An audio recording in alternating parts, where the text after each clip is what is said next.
الدنيا أنه لا نحيا بشعب الله الوطن الملك.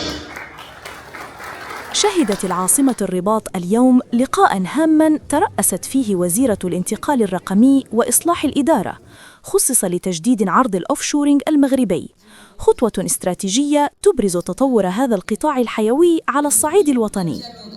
خصكم تعرفوا اننا حنا في وزاره الانتقال الرقمي كنشتغلوا يعني بواحد الجديه باش يمكن هذا الاستقطاب اللي عندنا الان ديال الشركات يعني يبقى متواصل. باش يبقى متواصل حنا كنعرفوا بان ترحيل الخدمات كيتطور في العالم.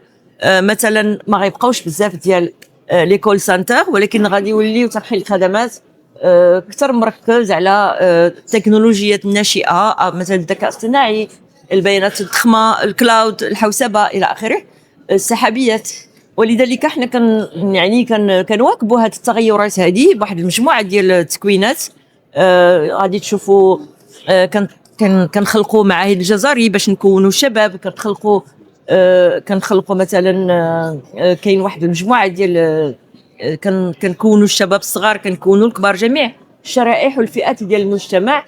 وأكدت الوزيرة أن هذا التجديد يشكل رافعة قوية لتعزيز تنافسية المغرب وجذب الاستثمارات، كما يجعل قطاع الأوفشورينج محركاً رئيسياً لإحداث فرص شغل مؤهلة، مع التركيز على تطوير الكفاءات والابتكار والمهارات الرقمية لمواكبة أنشطة ذات قيمة مضافة عالية.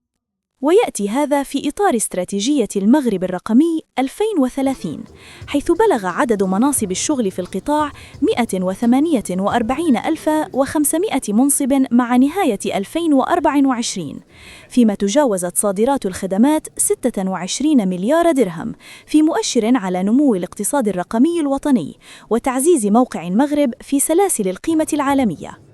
وشهد اللقاء أيضاً توقيع 3 اتفاقيات كبرى تهم تفعيل منحة التكوين لرأس المال البشري وتطوير مناطق تك فالي أوفشورينج، بهدف إنشاء أقطاب اقتصادية حديثة وجذابة واستقطاب الاستثمارات الوطنية والدولية وخلق مناصب شغل جديدة.